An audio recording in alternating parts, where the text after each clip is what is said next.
Hi friends, my name is Zeenath Jaleel and I welcome you all to Love for English series of videos. In this video, we're going to talk about common errors in the usage of prepositions, which are not only going to help us to crack different competitive examinations, but also going to help us to fix many sentences in day-to-day conversation. So let's get started. In this video, we will take up few sentences in which there will be certainly an error based on the usage of prepositions. We'll correct those sentences and we will see what are the reasons behind the corrections too. So let's get started. The first sentence what we have here is I go to school by foot. If you look at the preposition used in the sentence, it is by. And if you look at the entire context of the sentence, when somebody asks you the question, hey, how do you go to school? How do you go to college? Usually the answer starts with the preposition by. So whenever you talk about any modes of transport, we always tend to use the preposition by. We say by bus, by car, by train, by air, and it goes on. So from the same context, if you look at this sentence, this should be absolutely perfect.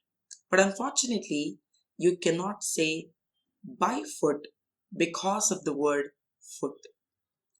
Remember, whenever you talk about bus or car or bike, using by is grammatically correct.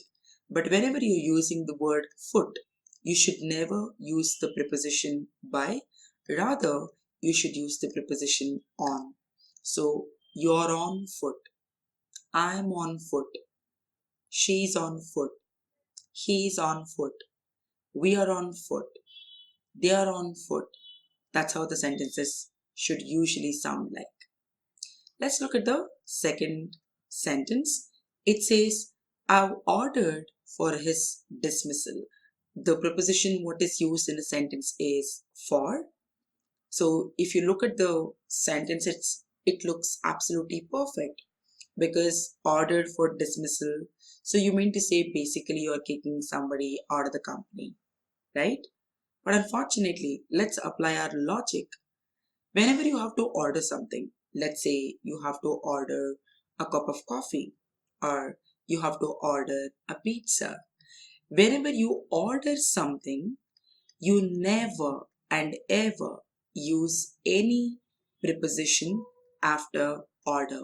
If you want to order pizza, then you will go with a sentence saying, hey, let's order pizza.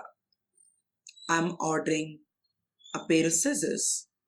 She has ordered a new dress. So whatever you order doesn't matter.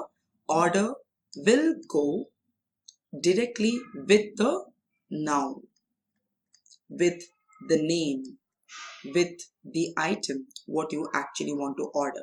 So using the preposition for makes no sense in a sentence. So whatever you order, make sure you order directly without any preposition in between. Look at the next sentence. It says, she insisted to pay. It's a very common sentence where you say, she insisted to pay. He insisted to study. These are the kinds of sentences what we usually use. But when we look at from the grammatical perspective, unfortunately, this is also incorrect. So the sentence has to be, she insisted on paying. So first of all, it's not the preposition to what is supposed to use. Rather, it is on. Second of all, after the preposition on, whatever action word you're planning to use, it has to be in ing form. So for example, you can say, I insisted on driving.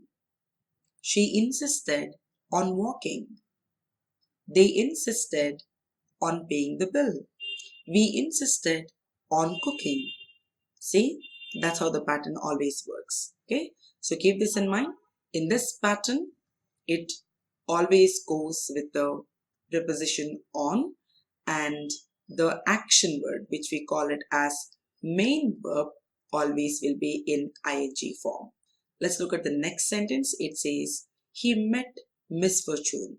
I think while reading the sentence itself, something doesn't sound right, because he met misfortune. How will you ever be able to meet fortune or misfortune for that matter?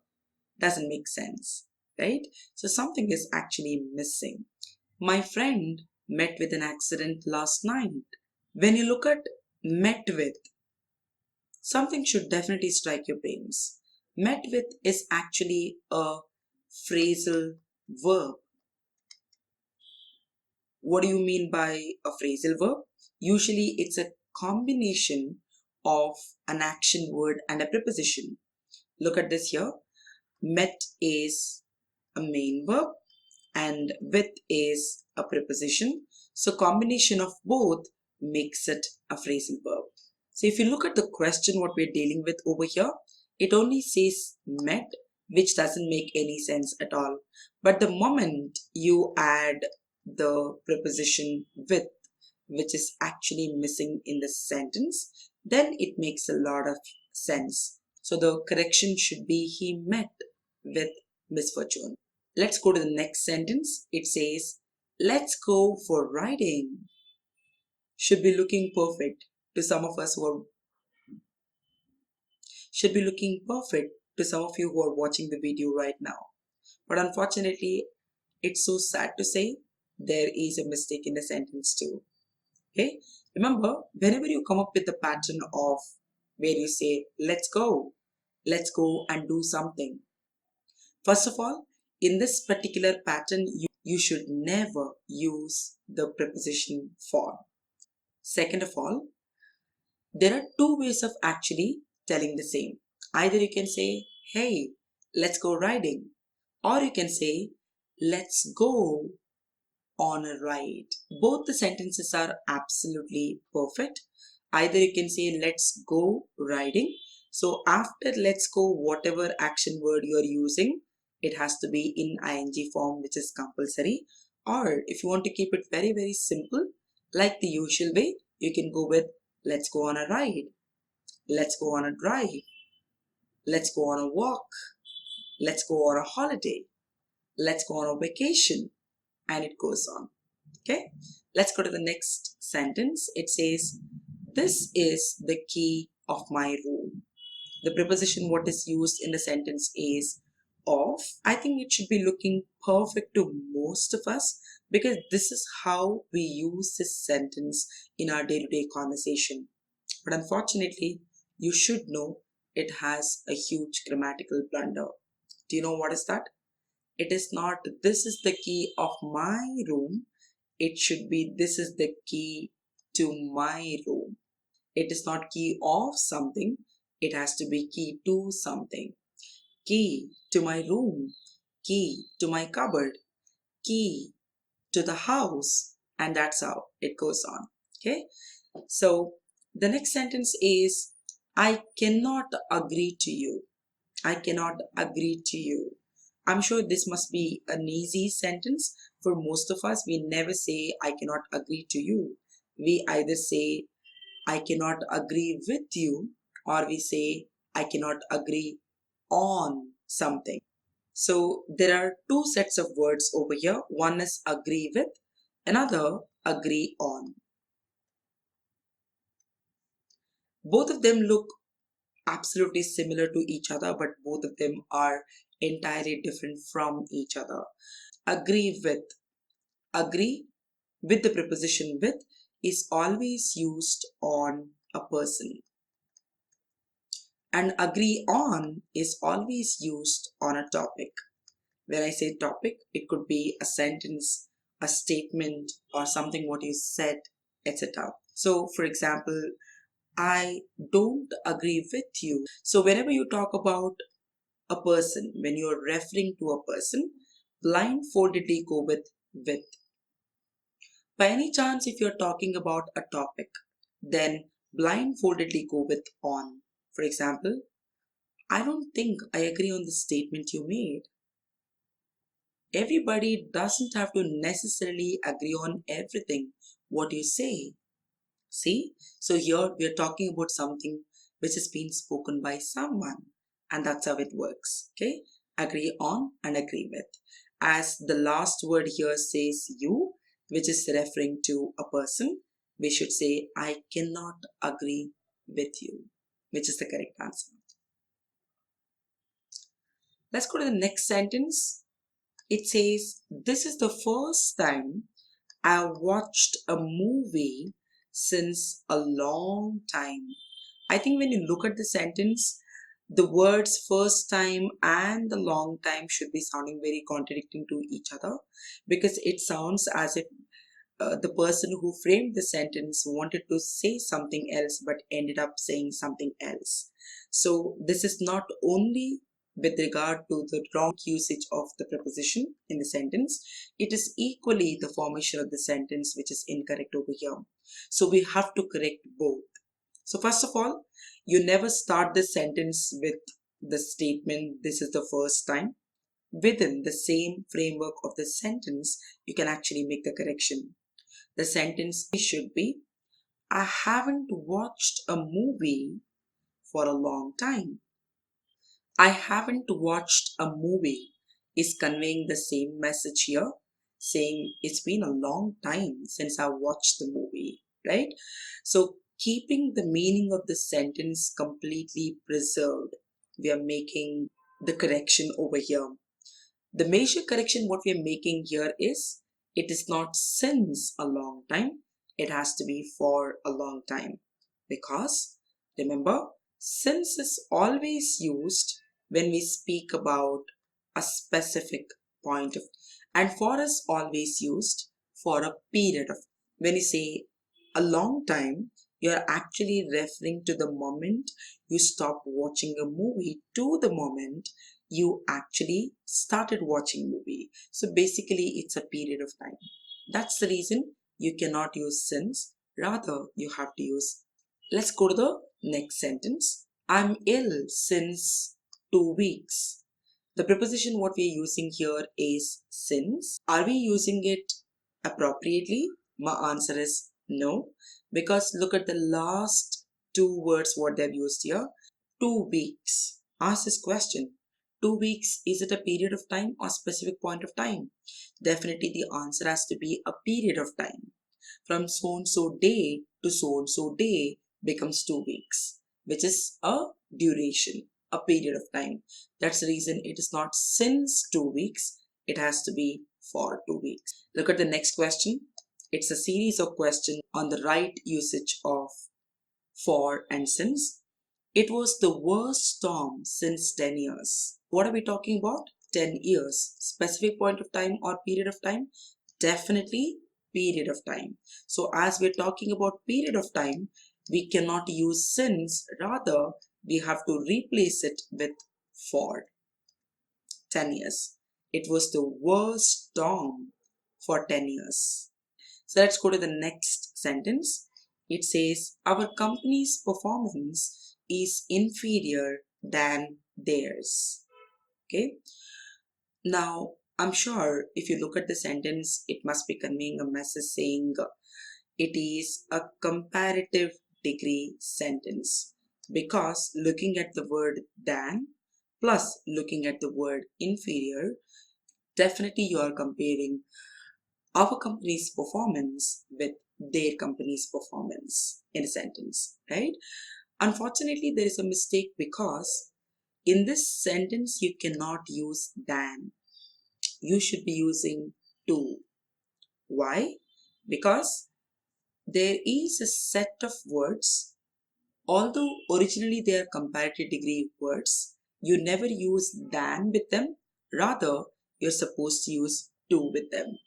You can list down all the words: senior, junior, superior, inferior, elder, younger, prior, and prefer. This is a set of 8 words, what I'm talking about over here. Remember, whenever you come across any of these words, the only word what you can use with them is to. You never go with the word than whenever you come across any of these words. So to understand this even better, I have two more examples over here lined up. Look at the sentence. It says, he is senior than me. He is senior than me. Okay. What is the word we are talking about? Senior. So whenever we come across senior, junior, superior, inferior, elder, younger, prior, prefer, we cannot come up with the word than. Rather, we have to go with the word to. Blindfoldedly, you can go with the answer to. Look at the next sentence. It says, he is superior than you in strength. Now we are using the word superior, which is opposite of inferior. Again, whether it is inferior or superior, the rule would never change. So as it is the word superior, you never use the word than, rather you use the word to.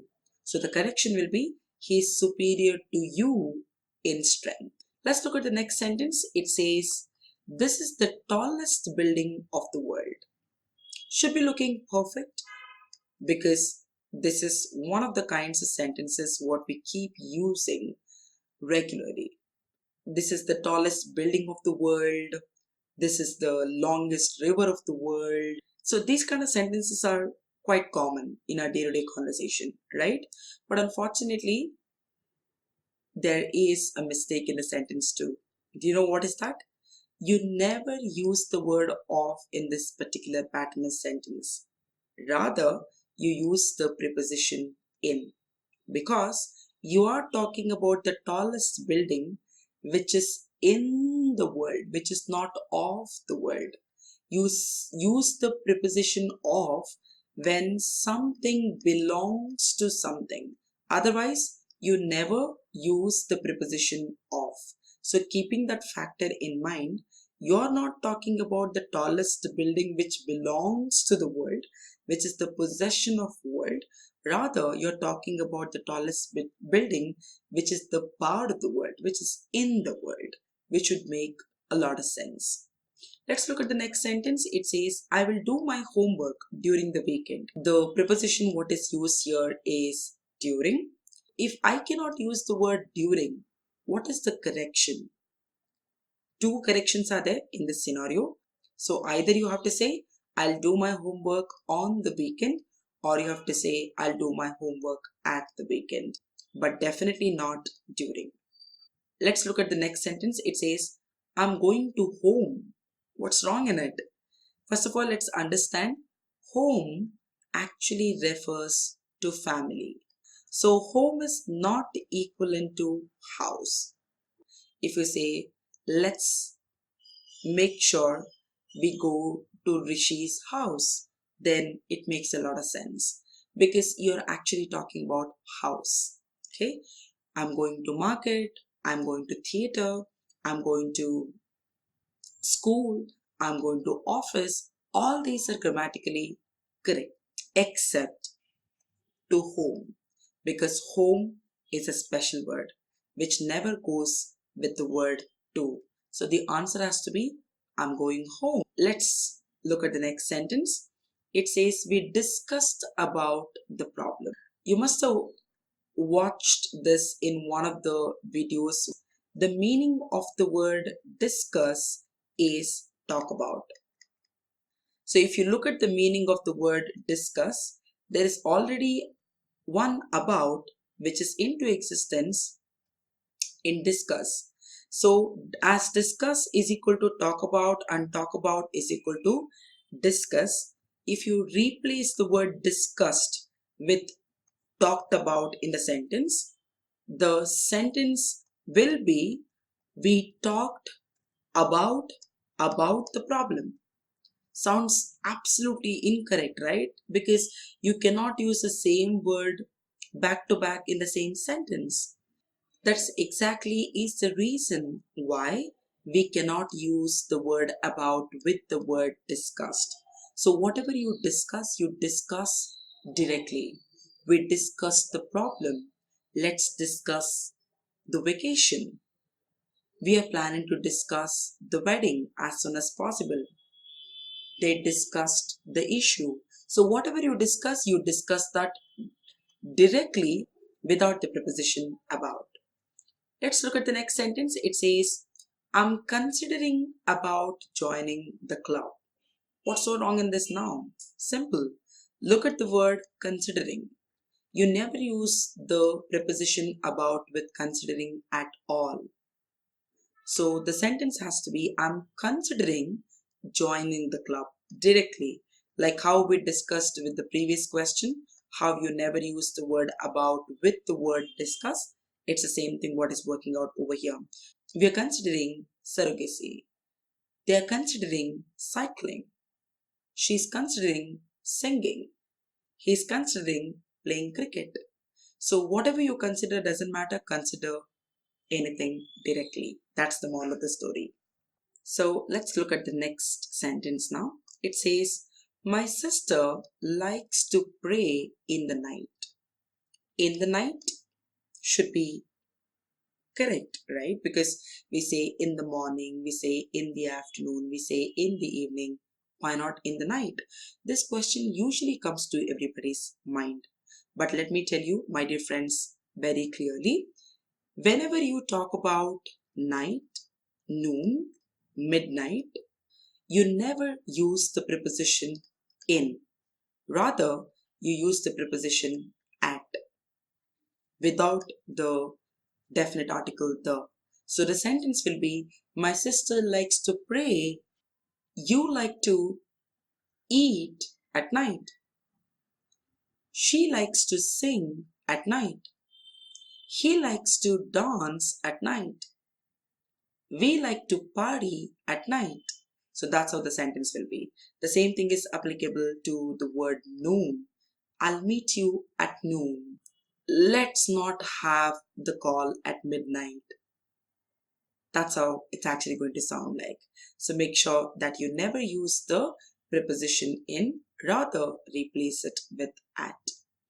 Look at the next sentence. It says, our boss is divorced with her husband. So first of all, we are talking about divorcing, and as we're talking about divorcing here, you never get divorced with someone, you get divorced from someone. That is the right usage. Our boss is divorced from her husband. Are you angry about me? Unfortunately, this is an incorrect sentence in English. Remember, when we talk about angry, there are two prepositions which can be used with angry.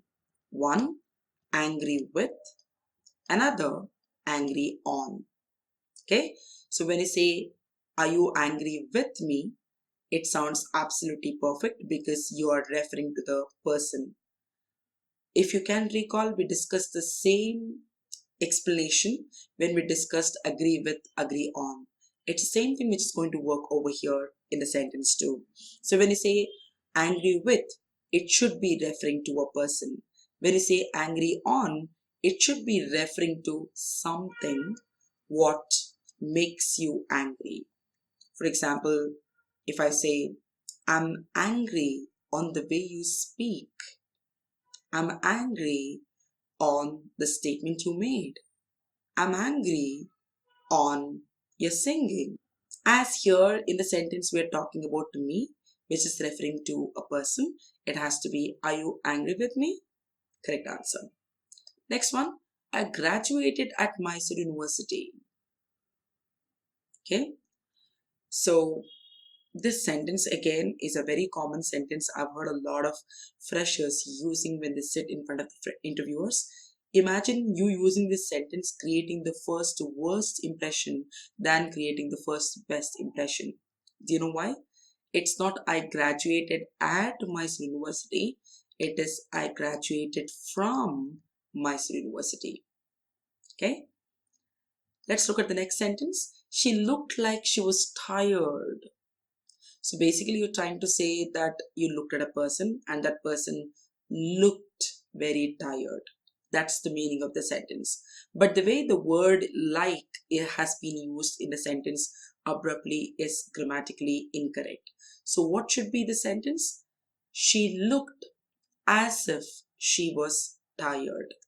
Or you can even go with as though she was tired. Both are absolutely correct. Either you can say she looked as if she was tired, or she looked as though she was tired. Let's look at the next sentence. It says, your family is different than mine. So I'm comparing my family with your family, and I'm telling it is different than mine. Okay, so the word than is actually sounding like an odd man out. Why? Because the word different always goes with the preposition from, not than. Okay, so the answer should be your family is different from mine.